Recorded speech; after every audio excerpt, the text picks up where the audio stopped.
In 1983, Diane Downs shot her 3 children, killing one and severely injuring the others. She showed up for her trial, pregnant. Now, nearly 40 years later, that child, Becky Babcock, is on a journey to explore her connection with her mother's violent past. Listen to Happy Face presents Two-Face on the iHeartRadio app, Apple Podcasts, or wherever you find your favorite shows. How did the world's greatest entrepreneurs find their way to such prominent positions of success?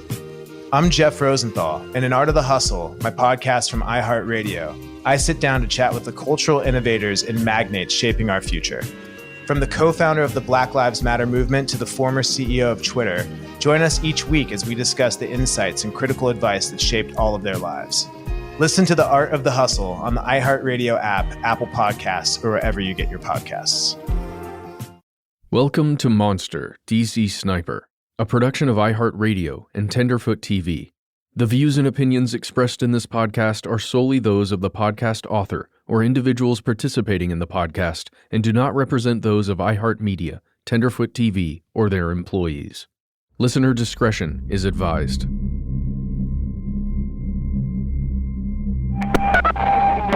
Emergency. Yeah, somebody got shot at Spiderfield, Sunoco. Okay, somebody got shot. The guy is dead. Laying there, man. He's laying on the car. And there was a white van just went by with 2 guys in it. The van just went back, now it's going forward. He's getting on the 234 right now, the white van. Okay, wait. Oh, there he goes. He's going down. He's going down 234. Towards which direction? Going towards 66. Okay, so I'm typing the information. We have the officers on the way. I just have to give them information. I got a call in the evening on October 9th from a source saying you need to get out to Manassas. There's been another one. This is Washington Post reporter Josh White. There was nothing more than that. I was given a location. I knew the area, so I knew that they would have shut down the intersection right by the gas station. So I went past the gas station, got off onto a side road and came up the back way. And I thought, well, if you wanted to get a really good view of the crime scene, you would go up onto this hill. There was a Bob Evans that overlooked the gas station from across the road. Standing there on that hill and looking down at that crime scene, it was lit up at night.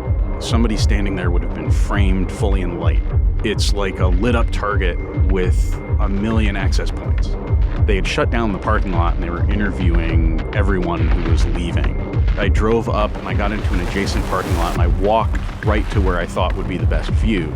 That, too, was something that the snipers realized, that was the best view of that gas station, because I'm fairly certain I stood directly next to the vehicle that they had been using to kill tons and tons of people facing the gas station below. There is a ruthless person on the loose. What unnerves this community the most is the randomness of the murders. Ordinary people doing ordinary things. They killed the 5 people in one day and then went on the rampage for the next month. It is quite a mystery. The police say they have never had a crime quite like this. Be careful. These guys are using weapons that are going to go right straight through our bulletproof vests. There's a white van just went by with 2 guys in it. From iHeartRadio and Tenderfoot TV, this is Monster, DC Sniper.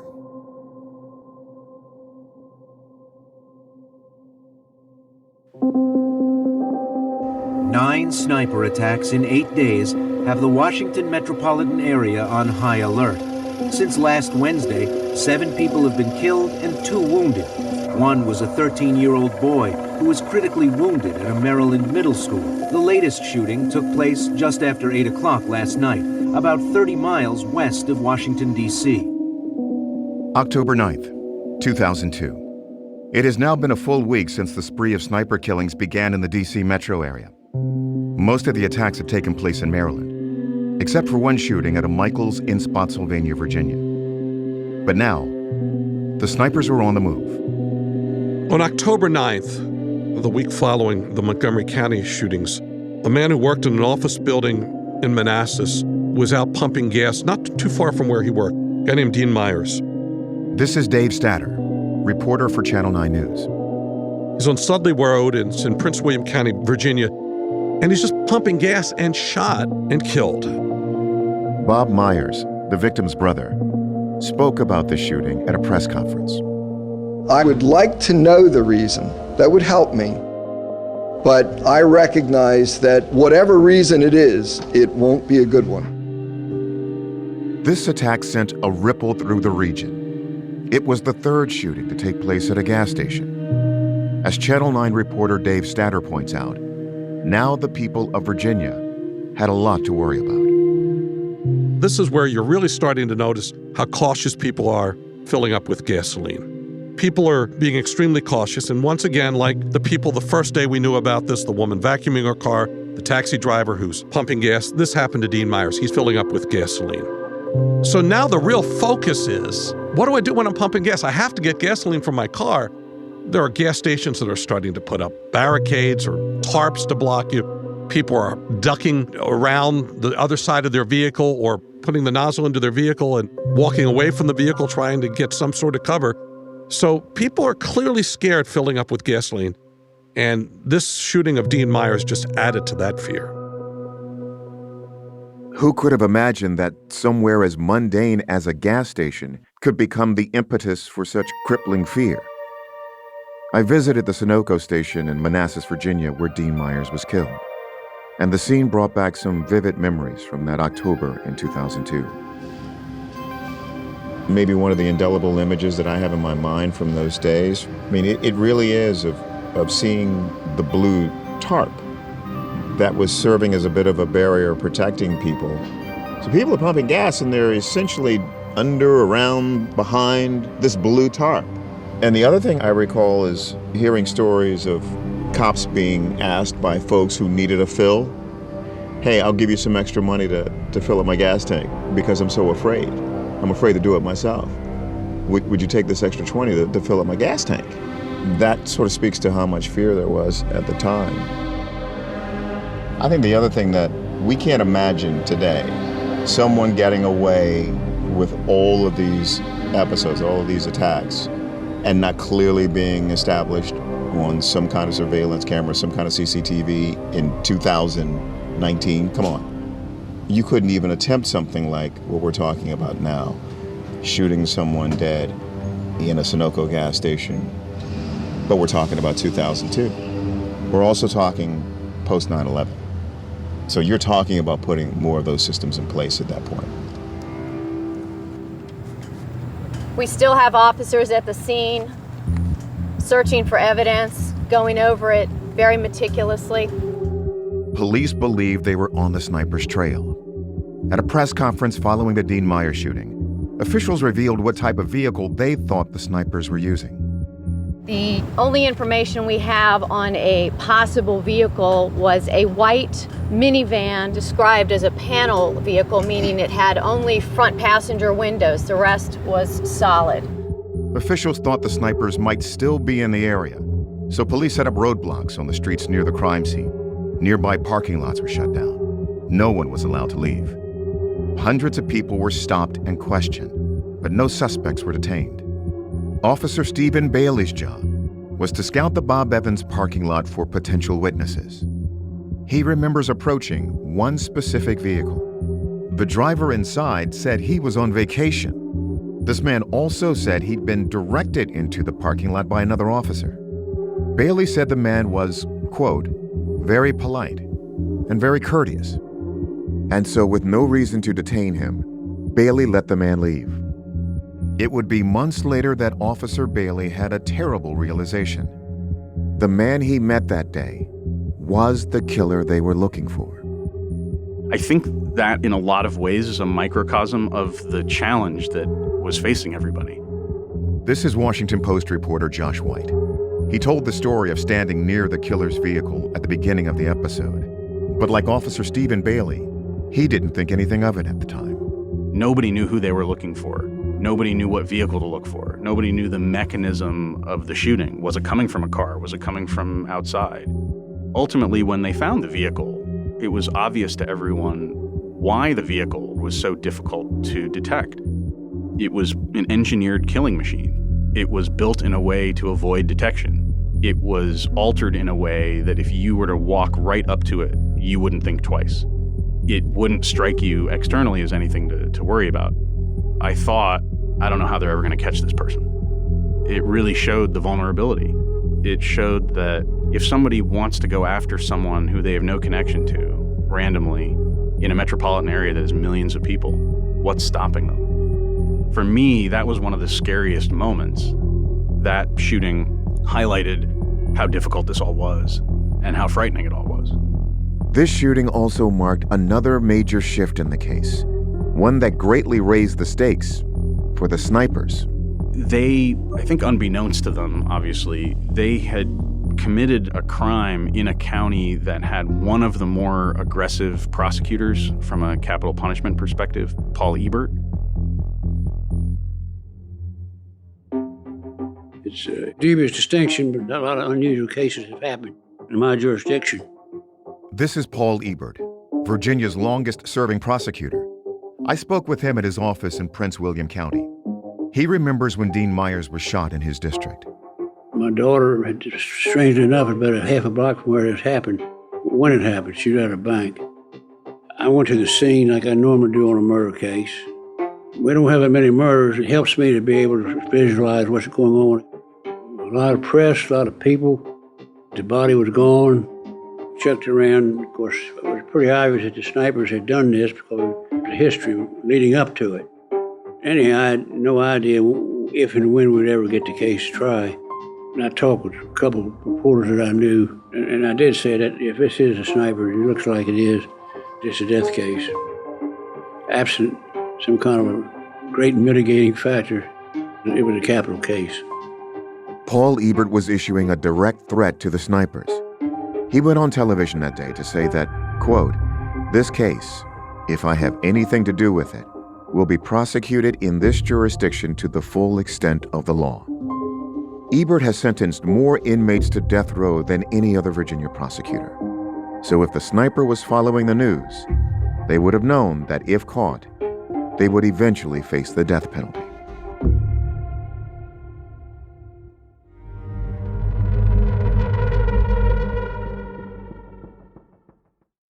What if we reimagine the word citizen not as a weapon to divide us, but as a verb inviting us all to wield our collective power? Pretty dope, huh? In this time of pandemic and revolution, you may find yourself frustrated at high levels of corruption and inequality, at our inability to get basic things done, at the persistence of systemic racism. You are not alone. I'm Baratunde Thurston. I've produced for The Daily Show, advised the Obama White House, and screamed way too much at my screens. Now, I've made a show for us. In it, we highlight people mobilizing their communities, having an impact on some of the biggest challenges we face. We offer you ways to get involved, and we remind you that we, the people, have the collective power to change how our society works and for whom. Listen to How to Citizen with Baratunde on the iHeartRadio app, Apple Podcasts, or wherever you listen to podcasts. My name is Langston Kerman, and I love black people. I love them short, I love them tall, I love them thick, I forgive them when their booties are small. The only thing I love more than black people are the conspiracy theories that black people come up with. So I, along with the beautiful oppressors at iHeartRadio and Big Money Players, have a brand new podcast called My Mama Told Me, where each week, me and a special guest will explore all of the deep and twisted conspiracies that the white man doesn't want us to know about. We'll talk silly conspiracies. We'll talk crazy conspiracies. We'll talk those conspiracies you learned from your uncle who used to wear jean shorts when he went swimming at the public pool. Anything from baby urine as an acne treatment to lotion being a tool for government mind control and sterilization. Ladies and gentlemen, I don't want to be your president, but if you want to hear where the president is hiding that AIDS vaccine, then listen to My Mama Told Me, available on the iHeartRadio app, Apple Podcasts, or anywhere else that pods are cast.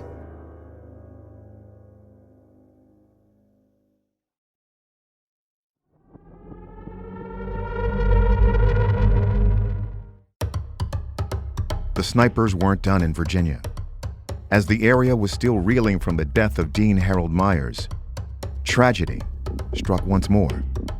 Channel 9 reporter Dave Statter was there. On the morning of October 11th, 2 days after Dean Myers is shot pumping gas in the Manassas area of Virginia, further south in the Fredericksburg area, there's another man shot. 53-year-old Kenneth Bridges. He's shot dead, pumping gasoline at an Exxon station. This is just off Interstate 95, a heavily traveled roadway between Richmond and Washington, this portion of I-95. We worked our way down there to just off the highway, and it was difficult getting to that scene. The traffic was just horrendous because the roadway was shut down just off I-95. Police were probably stopping vehicles coming and going. As we're traveling down to the scene, we're being passed by convoys of federal agents heading down there and police from other jurisdictions trying to get through the same traffic, but they at least have lights and siren. We finally went on to some alternate routes and work our way up to the scene, and we see police. There's tons of police there. We get there, and here we are watching now, which to us is almost eerie and bizarre, yet another person pumping gasoline, shot dead, doing what we all do every day, and the tension is continuing to grow. Shortly after the crime scene was secured, Virginia police held a press conference. They described how they responded and what they were searching for. We are looking for a white van that may have had a ladder rack on top of it. We do not, and I stress, we do not know if it was involved in the shooting or not. It was seen in the area by several people, and we do want to talk to those people. We had a Virginia State trooper, uniformed trooper, was across the street from the shooting, working the traffic accident. He heard the shots. He ran directly across the street and rendered aid to the victim until the rescue squad arrived. Once at the hospital, the victim was pronounced dead. The victim, Kenneth Bridges, was a family man. He had 6 children and a wife of 25 years. Obviously, everyone was devastated at this horrendous act and this horrendous event, losing a loving husband and a strong, giving, caring father. Since that time, however, I have seen the family become stronger and stronger as the hours go by. Bridges was from Philadelphia, Pennsylvania. He had just been passing through the D.C. area when his life was tragically cut short. Friends say Bridges was a pillar of his community. He co-founded MATA, a nonprofit company which fosters Black-owned businesses. I'm telling you, this was a near-perfect man who loved his family, who loved his people. Kenny was a visionary, a man with great purpose, single-minded purpose that he had built his entire world around. Ken Bridges has infected thousands and thousands of people all across the country with this vision of his. The impacts of the D.C. sniper attacks were spreading further and further. Families and communities all across the country had now been affected in various horrible ways. We're realizing that this thing is not getting smaller, it's not getting narrower, it's getting larger. This is Channel 9 reporter Dave Statter again. All along this 95 corridor, people are being attacked. We see it in Montgomery County, Maryland, Prince George's County, Maryland. We're still trying to figure out what's going on. Why is this happening? We're talking to police every day, and it was clear they were having a bit of a time making sense of why these attacks were occurring at these locations. And that just really added to the fear of everybody because nobody could make clear sense of it. By this point, 10 people had been shot for what seemed like no reason, and the public had very little information to go on. All anyone knew was to be on the lookout for a white van or white box truck. The public was losing confidence in law enforcement's abilities. Police were under tremendous pressure to catch these killers, but nothing seemed to be working. So what was their plan? We had strategies. I mean, I started out and I had a mission. This is Drew Tracy, retired Assistant Chief of Police for Montgomery County. We had to protect our first responders. We had to protect the citizens, but we also had to have that investigative role and that ability to stop what was going on. And that was our mission. But how would they find the shooters? Tracy says they employed a tactic known as a dragnet. It starts with police creating a large perimeter around a crime scene to ensnare any potential suspects. We actually had circles that we put on a map So if a shooting went out, we knew that vehicle could only go in 15 or 20 minutes so far. So we tried to slow things down. Slow it by slowing traffic, almost type of roadblocks. And what we did is we had immediate action teams. We need to be on scene in 2 to 3 minutes of any critical incident or possible incident. Then we worked on predetermined roles. I went over a game plan and showed if the shooting is within this district, here's everybody's predetermined location they had to go to. And then what we would do is bring in air support. We'd get plainclothes units who look like normal people, try to get closer in to try to pick out a suspect or a vehicle. So then we could bring in the tactical officers and utilize a takedown in a safe way so we wouldn't put people in danger. The thing that I think was, I know for a fact was really holding us back is we didn't get good suspect information. They would put out multiple lookouts because people would just scatter from a certain area and you had vehicles going in every direction and no one knew exactly if one was involved or not. So we had a pretty good game plan, but the problem was we weren't being provided good intelligence and suspect information from lookout. That hurt us. One incident directly after the shooting of Kenneth Bridges highlights this issue. Police searched nearby motels looking for a suspect.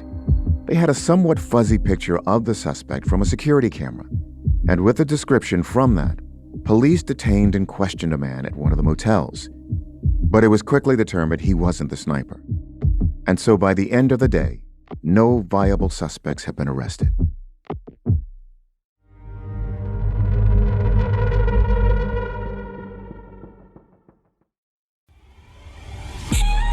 Get Down with K-Town is a podcast about the explosion of Korean culture all over the world and why it's here to stay. I'm your host, Esther Choi, founder and chef of several restaurants in New York City, and I truly believe that food is the ultimate gateway to getting to know a culture. And that's how it all started for me. I've been using my passion for cooking to cultivate a deeper understanding into my culture, and now I can proudly say that I am an ambassador of Korean food and culture. And by using food as an entry point, we dig in deeper to the rich and fascinating culture of Korea. Tune into unfiltered conversations with trailblazers and tastemakers. This show will explore the unique facets of the Korean cultural phenomenon. The Kogi food truck movement with Roy Choi. How about how to do the 10-step Korean skincare routine with Charlotte Cho? Talking rap battling as the only Korean kid in the room with, yes, you guessed it, dumbfounded. We talk to the people at the heart of it all who represent and shape this global movement. Real talk with real people. Listen to Get Down with K-Town on the iHeartRadio app, Apple Podcasts, or wherever you listen to your podcasts. What if you could learn from 100 of the world's most inspiring women? Now you can. Introducing Seneca's 100 Women to Hear, a new podcast brought to you by Seneca Women and iHeartRadio. I'm Kim Azzarelli. In celebration of the 100th anniversary of American women getting the vote, we're bringing you the voices of 100 groundbreaking and history-making women. Listen to Seneca's 100 Women to Hear on the iHeartRadio app, Apple Podcasts, or wherever you get your podcasts.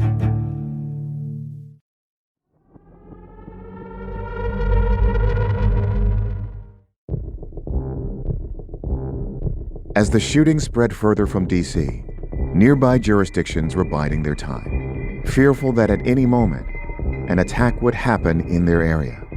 I was absolutely sure that we were going to get a shooting. My name is Bruce Guth.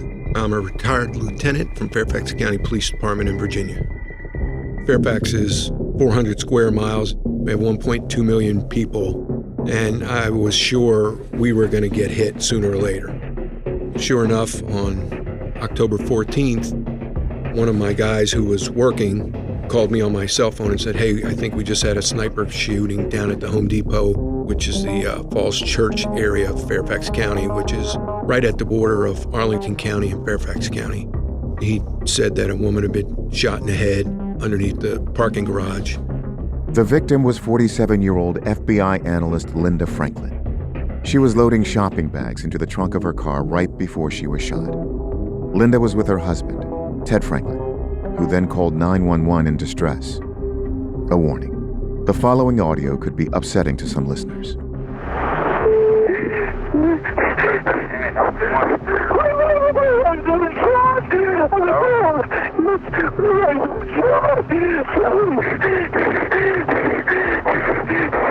Where are you at? I'm at the Home Depot. Home Depot? On Route 50. Route 50? Yes.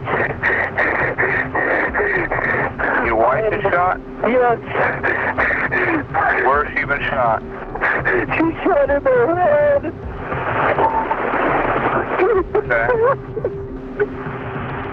So I got in my car and I drove down to Falls Church. I was one of the first detectives there.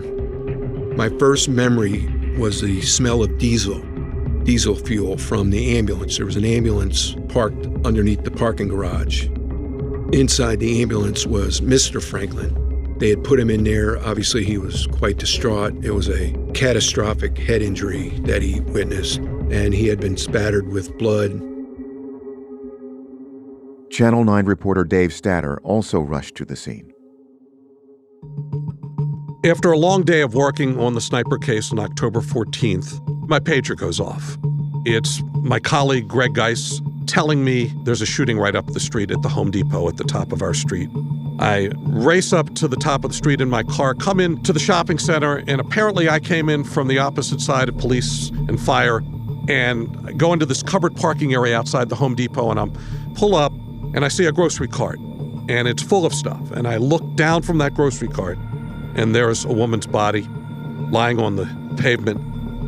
Her head is covered with some kind of yellow sheet. And I realize, well, I'm way too close. And I immediately pull out to just outside the covered area, and there are police running with police tape to secure the scene. I pulled out my home video camera, and you see in my first video the ambulance pull up and go up to look at Miss Franklin's body.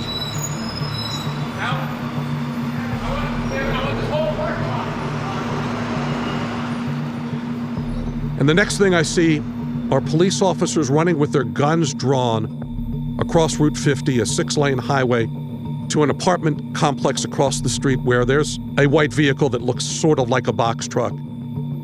They have their guns drawn on what turned out to be painters who were coming out of the apartment building, and they put their hands up immediately. The painters were just in the wrong place at the wrong time, so police let them go. We were reporting. I went live on the air with a phone report because I didn't have a live TV truck with me and no other crews were there. We broke into coverage with what appeared to be another shooting. Police obviously had a plan for the next shooting. They shut down a good portion of the Capitol Beltway that brings Washington, D.C. They wanted to make sure that they could get the vehicle. And the lookout that they knew they were looking for that evening was a white box truck. They shut down Route 50, they shut down 495, 95, and it created an enormous traffic jam that evening. According to Virginia detective Bruce Guth, it was quickly clear to them that this was a sniper shooting, and they had limited time to catch the vehicle before it was too late. I don't think there was a soul in law enforcement that didn't think for a second that it wasn't them. It was clear that it was a somewhat long-range shot. We had our SWAT team put a perimeter up around where we were to kind of protect us while we were working the crime scene. We had pre-planned that. Once again, the night ended with no real suspects. But perhaps for the first time, law enforcement had a viable witness who said he'd seen not just a vehicle, but the actual shooter. The witness was a man named Matthew Dowdy. And he described the vehicle, and he said the guy was leaning out, like on the driver's side mirror. He saw the rifle, saw the shot go off. He was inside the parking lot. This guy we had to investigate and had 2 detectives take him back to the station and get a statement from him. You know, that was the first lead where someone had actually seen somebody. That next day after the murder, we had a debrief with Montgomery County and all the other jurisdictions. Virginia officials shared the specific details of Matthew Dowdy's story. He said he saw an olive-skinned man step out of a cream-colored van. The man then shot Franklin with an AK assault rifle. Dowdy said the man then got back into the van and drove away. Dowdy described the vehicle as a Chevy Astro van with a broken taillight. I'll never forget this, Chief Moose. 10 minutes into it, we were trying to get everybody settled in, and he waved me over and he sat down and he goes, you are absolutely nuts for having this meeting and putting out all you're going to put out. You know, as much as everybody's leaking, all this stuff is going to get out, that there's a witness. And I said, well, you know, that's just the way it is, because I'm not holding back information from other homicide detectives. And, you know, we'll take our lumps. If it leaks, it leaks, and, you know, we'll deal with it. But I'll never forget him shaking his head like, you're crazy. But we made up our mind. You know, we were going to share whatever we had with surely the homicide detectives that we were dealing with, and they had helped us in the past with other cases. So there were people I could trust. This incident was especially puzzling to investigators. Had the sniper specifically targeted an FBI agent? If so, was this shooting some sort of message sent to law enforcement that not even they were safe? Up to this point, there had been nothing to suggest that these attacks were anything but random. But now investigators were unsure. On top of all this, the witness, Matthew Dowdy, described the suspect as an olive-skinned man with an AK. This reinforced the notion that the snipers were potentially terrorists from the Middle East.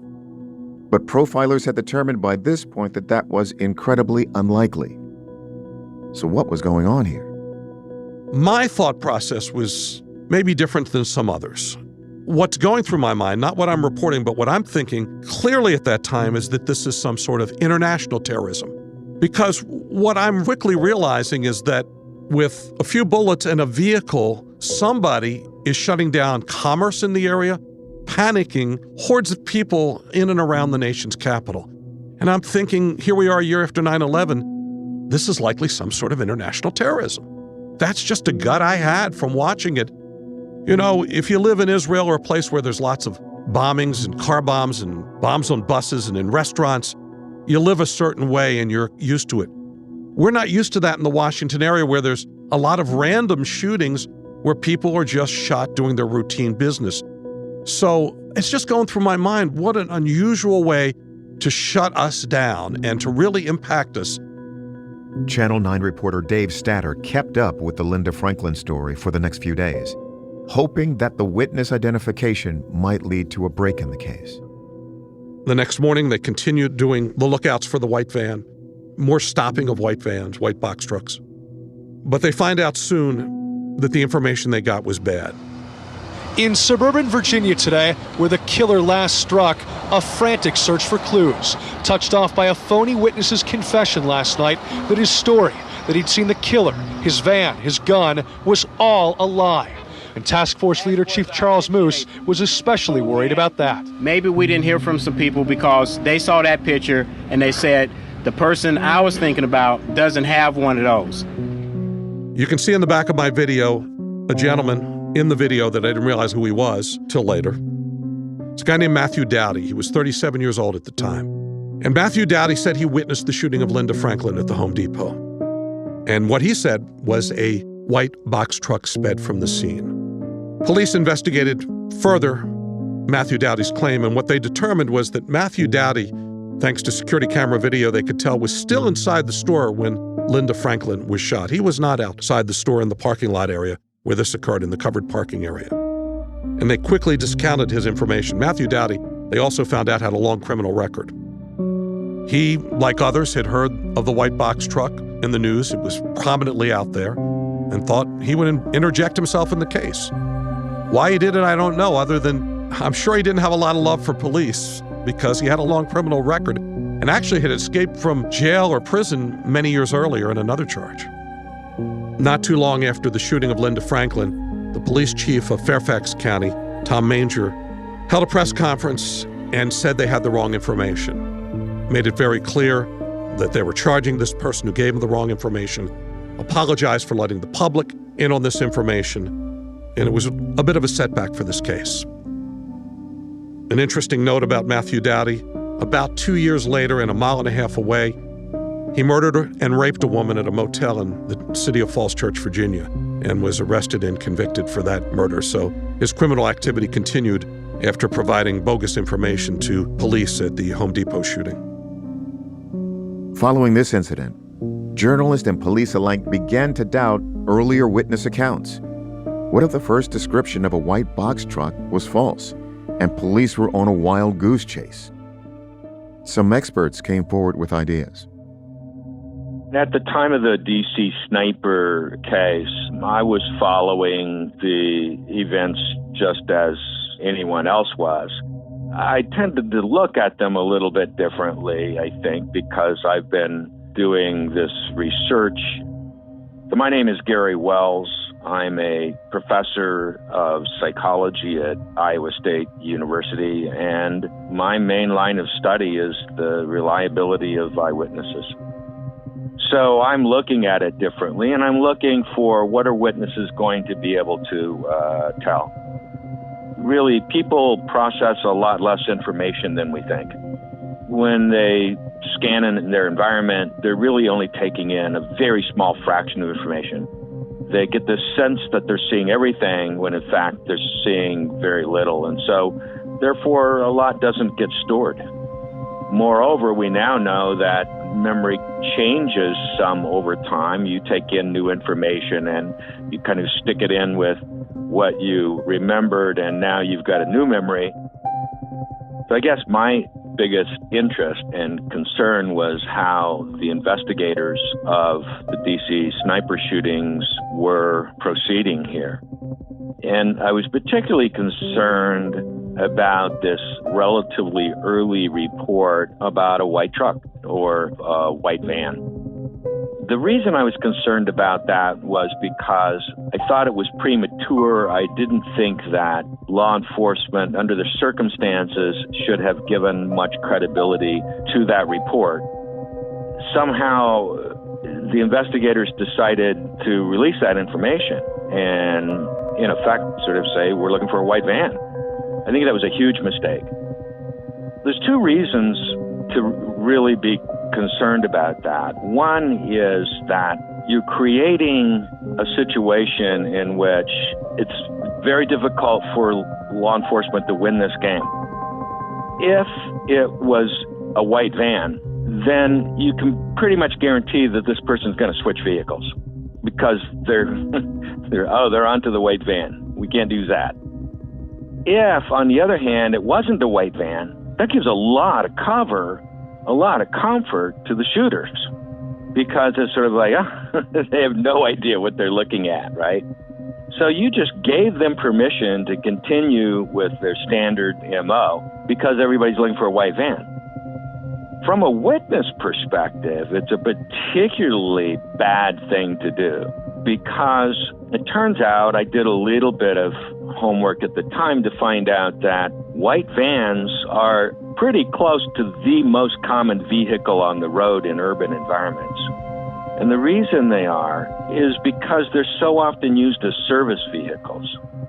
So, those appliance repairmen and those roofers and those plumbers and all these companies are driving all over the place in white vans. So what happens then is, as soon as you discover there's been a shooting and you look around, you'll always see a white van. So, of course, the next shooting, white van. Next shooting, somebody reports white van. Of course, somebody's always going to report a white van in any urban setting. You're taking away their opportunity to see anything other than a white van at that point, and everybody knew to be looking for that. I think that was a pretty bad mistake. But if not a white van or white box truck, then what? Had police seen any other vehicles at the crime scenes? I'll never understand that. How did they rule out all other vehicles? And they being police departments, FBI, officials, everyone. This is Greg Geis, a photographer and videographer for Channel 9 News. On October 3rd, the second day of the shootings, Greg was covering the attacks. I was with reporter Gary Reels. We're driving southbound on Connecticut Avenue.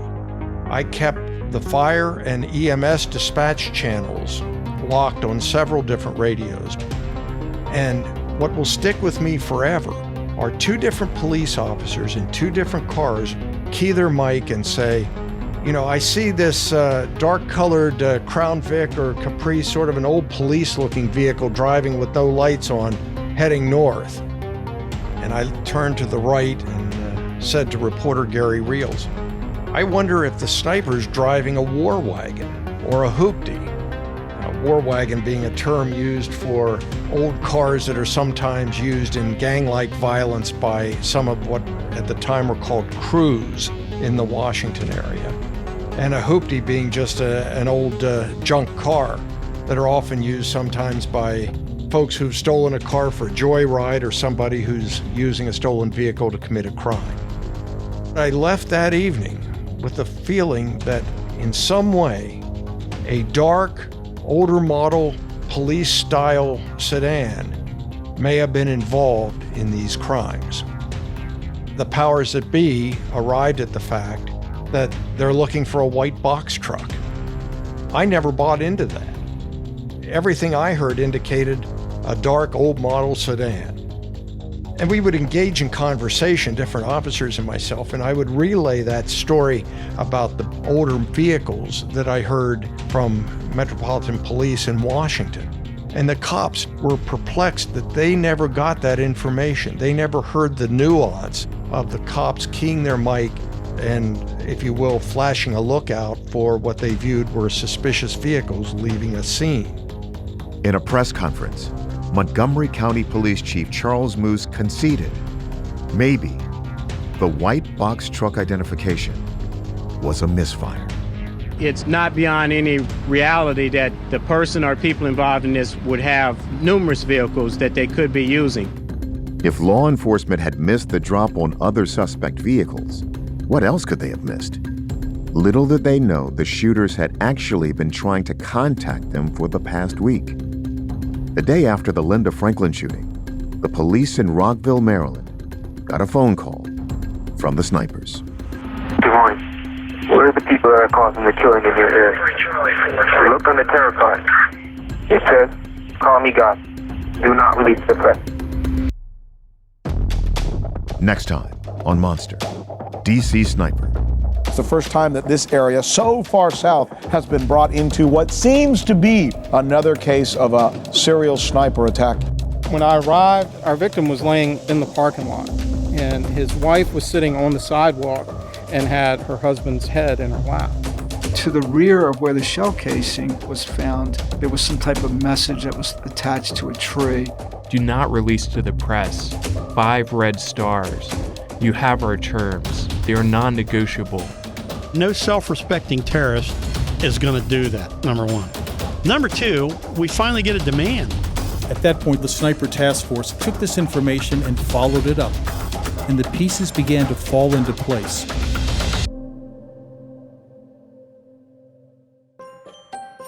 Monster, DC Sniper is a 15-episode podcast hosted by Tony Harris and produced by iHeartRadio and Tenderfoot TV.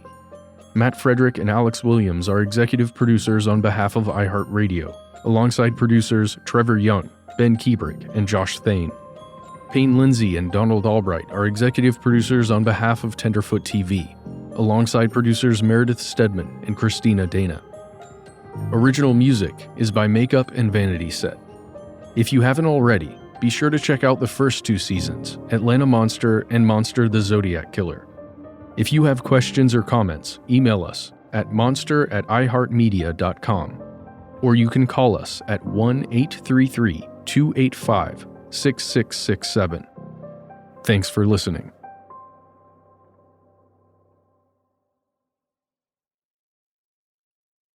The Gold Club was the top strip club in Atlanta in the 1990s, with patrons like Dennis Rodman, Michael Jordan, Madonna, the King of Sweden.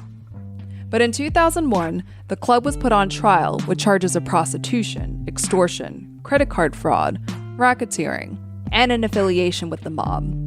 I'm journalist Christina Lee, and I'll be taking you behind the scenes of the Gold Club scandal, from the booty and bubbly to the deceit and courtroom drama. Listen to Racket Inside the Gold Club on the iHeartRadio app, Apple Podcasts, or wherever you get your podcasts. Hey, this is Jason McIntyre. Join me every weekday morning on my podcast, Straight Fire with Jason McIntyre. This isn't your typical sports pod. pushing the same tired narratives down your throat every day. Straight Fire gives you a level of authenticity you just don't get in sports media today. Honest opinions on all the biggest sports headlines, accurate stats to help you win big at the sportsbook, and direct conversations with all the best guests. Look, I know what sports fans want. You want the fluff, the lists, the hot takes, but I give you what you need. I can't say that I'm going to be right all the time, but unlike the rest of these shock jocks, I'm always real. Let me tell you something. Patrick Mahomes is not the Michael Jordan of football, but he is the Steph Curry. And you know what else? Giannis pulling a Kevin Durant and leaving the small market Bucks to build a super team would be great for the NBA. These are just the facts, folks. Do yourself a favor and listen to Straight Fire with Jason McIntyre on the iHeartRadio app, Apple Podcasts, or wherever you get your podcasts.